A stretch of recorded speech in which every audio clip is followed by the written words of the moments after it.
शर्मा, आप देख रहे हैं एसपीएन आई न्यूज। स्वागत है आप सभी का हमारे इस खास प्रोग्राम में। प्रोग्राम की शुरुआत इस वक्त राजस्थान से। राजस्थान कांग्रेस में जारी सियासी कलह के बीच बहुत बड़ी खबर निकलकर सामने आई है। जी हां, खबर ये सामने आई कि सचिन पायलट का रास्ता साफ हो गया। सचिन पायलट की ताजपोशी लगभग दिखती नजर आ रही है। ऐसा इसलिए क्योंकि अशोक गहलोत के करीबी विधायकों ने, करीबी मंत्रियों ने उनका साथ छोड़ना शुरू कर दिया।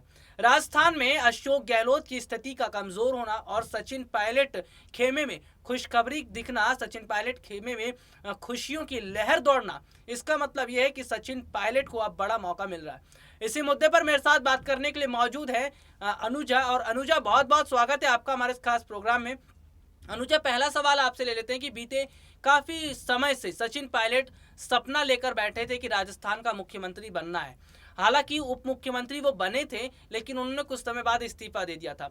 लेकिन जो सपना वो देख रहे थे मुख्यमंत्री बनने का, जो सपना उनके समर्थक देख रहे थे, जो सपना राजस्थान की जनता देख रही थी, क्या अब इन सबके सपने पूरे होते नजर आ रहे हैं? और सोनिया गांधी ने ये बात मान ली है कि अगर सचिन पायलट को मौका नहीं दिया गया तो कांग्रेस को आने वाले समय के चुनावों में नुकसान का सामना उठाना पड़ेगा, युवा नाराज हो जाएगा और कांग्रेस के वोट प्रतिशत पर भी असर पड़ेगा। जी, कह सकते हैं राहुल, क्योंकि मैं बता दूं कि राजस्थान कांग्रेस में जो बहुत दिनों से सियासी बवाल मचा हुआ है और उसको शांत करने की पार्टी हाईकमान पूरी तरह से जुगत में लगी हुई है। इसीलिए जो है बड़ी बैठकें बुलाई जाती है। इससे पहले जो है अजय माकन, अशोक गहलोत के जो मंत्री हैं, जो विधायक हैं, सचिन पायलट के जो विधायक हैं, उनसे जो है वो उन्होंने 1-to-1 वार्ता की थी, उनका फीडबैक लिया था। उसके बाद जो है ये बातें सामने आई थी कि अब जो है मंत्रिमंडल विस्तार होगा, लेकिन इस चीज़ को फिर टाल दिया गया और ये कई महीनों से टलता आ रहा है। तो मुझे ऐसा लगता है कि अब वो समय आ गया है जब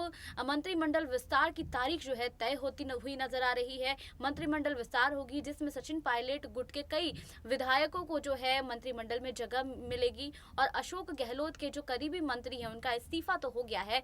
उसके बाद भी मैं कह सकती हूँ कि इस्तीफा होने के बाद जो है सचिन पायलट के लिए यहाँ पर खुशखबरी जो है वो जरूर दिखती नजर आ रही है। खुशखबरी फिलहाल दिखती नजर आ रही है। यहाँ पर राजस्थान में बीते काफी महीने से अशोक गहलोत और सचिन पायलट के बीच जो सियासी संग्राम छिड़ा हुआ था, बीते काफी महीनों से ये देखा जा रहा था कि सचिन पायलट बहुत सब्र से काम ले रहे थे। लेकिन जब सचिन पायलट को भी लगने लगा कि सोनिया गांधी का झुकाव थोड़ा गहलोत की तरफ हो गया है, तो उनका सब्र का जो बांध है वो टूट गया। लेकिन सचिन पायलट ने अपनी मर्यादा का पूरा ख्याल रखा। उन्होंने ऐसी कोई बयानबाजी नहीं की जिसका नुकसान उन्हें उठाना पड़े। हालांकि सचिन पायलट को मनाने के लिए, सचिन पायलट की स्थिति को मजबूत करने के लिए सोनिया गांधी ने आगे बढ़कर अपना कदम बढ़ाया।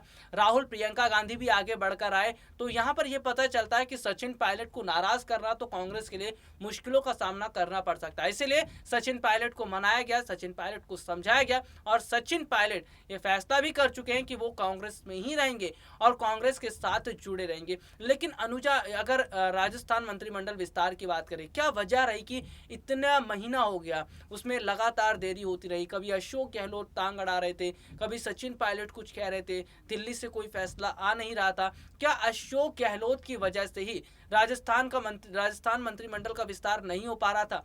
और इसी मंत्रिमंडल विस्तार की न होने की वजह से राजस्थान की जनता को अभी तक कई नुकसान का सामना उठाना पड़ा है। देखिए, इसी वजह से लगातार जब हम लाइव सेशन में बैठते हैं तो जो जनता की जो बातें सामने आती है उसमें यही सारी बातें सामने आती हैं कि अशोक गहलोत को जो है अब इस पद को छोड़ देना चाहिए और सचिन पायलट को जो है सीएम पद की जिम्मेदारी दे देनी चाहिए, क्योंकि सचिन पायलट जो है वो लगातार युवाओं के लिए काम करते रहे हैं और युवाओं की समस्या को सुनते रहे। इसीलिए अब जो जनता है वो बदलाव चाहती है, वो चाहती है कि अशोक गहलोत जो है वो राजस्थान के मुख्यमंत्री ना रहे बल्कि सचिन पायलट को इसकी जिम्मेदारी मिल जाए। और इसी को लेकर लगातार जो है हमने कई रिपोर्ट्स भी देखे हैं कि जब पार्टी हाईकमान के साथ बैठक होती है तो सचिन पायलट की बातों को सुना जाता है।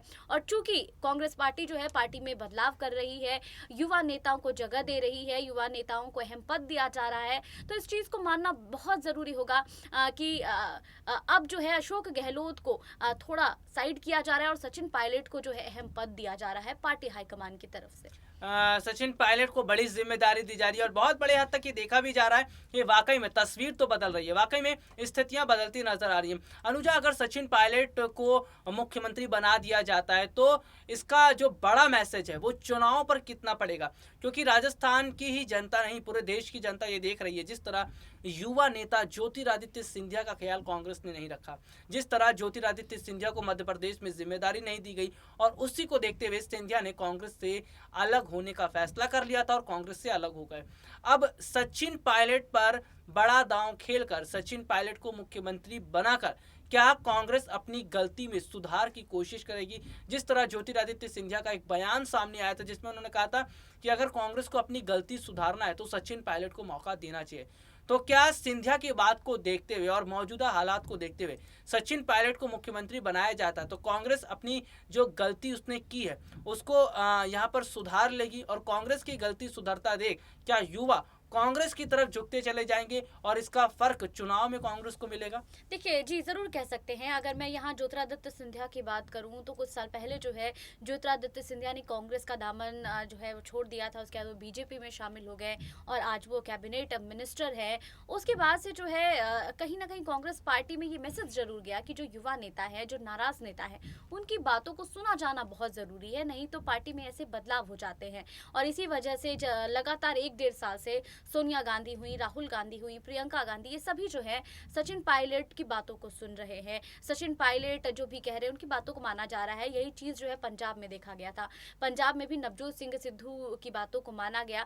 तो इस चीज को देखना होगा कि अब जो युवा नेता हैं, जो बात कह रहे हैं पार्टी हाईकमान से, उनकी बातों को सुना जा रहा है। और हो भी क्यों ना, क्योंकि इससे पहले जो है कांग्रेस पार्टी को सबक मिल चुकी है। ज्योतिरादित्य सिंधिया जैसे जो दिग्गज नेता है जिनकी पॉपुलैरिटी बहुत ज्यादा है, उन्होंने जो है बीजेपी का दामन थाम लिया। ऐसे कांग्रेस को काफी नुकसान हुआ। इसीलिए कह सकते हैं कि कांग्रेस पार्टी अब यहाँ पर जो है सीख लेती हुई नजर आ रही है और सचिन पायलट को जो है अब बड़ी जिम्मेदारी मिलती हुई पार्टी में नजर आ रही है। पार्टी में बड़ी जिम्मेदारी मिलती हुई नजर आ रही है। कहावत कही जाती है देर आए दुरुस्त आए, और ये भी है कि अगर शाम का भूला जो है वो अगर सुबह में अगर घर आता है, सुबह का भूला शाम को घर आए तो उसे भूला नहीं कहते, इस तरह की कहावत है। तो यहाँ पर वही दिखता नजर आ रहा है कि गलती सुधारती कांग्रेस पार्टी नजर आ रही है और फिलहाल कांग्रेस ने जो गलतियां सुधार रही है इसका बहुत बड़ा फर्क चुनाव पर पड़ेगा, क्योंकि अगले साल से कई राज्यों में चुनाव है। पंजाब में चुनाव है, उसके बाद उत्तर प्रदेश में भी चुनाव है, गोवा में चुनाव है, उत्तराखंड में चुनाव है, गुजरात में चुनाव है। तो चुनाव कई राज्यों में होते नजर आ रहे हैं। चुनाव से पहले कांग्रेस अपनी गलतियों में सुधार कर रही, कांग्रेस से देख रही है कि आखिरकार वजह क्या है कि जनता उनसे अलग हुई, वजह क्या है कि कांग्रेस के वोटर कांग्रेस का साथ छोड़ गए। तो इन्हीं सब बातों को ध्यान में रखते हुए, इन्हीं पहलुओं को ध्यान में रखते हुए कांग्रेस लगातार रणनीति बना रही है और कांग्रेस की इन्हीं रणनीतियों का फायदा आज दिखाई दे रहा है। कांग्रेस की इन्हीं रणनीतियों का ये मौजूदा समय में स्थिति क्या दिख रही है कि जनता कांग्रेस के साथ जुड़ रही है। जनता राहुल और प्रियंका गांधी के साथ जुड़ती नजर आ रही है, सोनिया गांधी के साथ जुड़ती नजर आ रही है। और बहुत बड़ी बात है कि कांग्रेस चुनाव से पहले ऐसी रणनीतियां बनाकर पार्टी को मजबूत कर रही है और पार्टी नेताओं को एक बड़ा मैसेज भी दिया जा रहा है। आज के लिए इतना ही, आपसे फिर दोबारा मुलाकात होगी, तब तक ले इजाजत दीजिए, नमस्कार।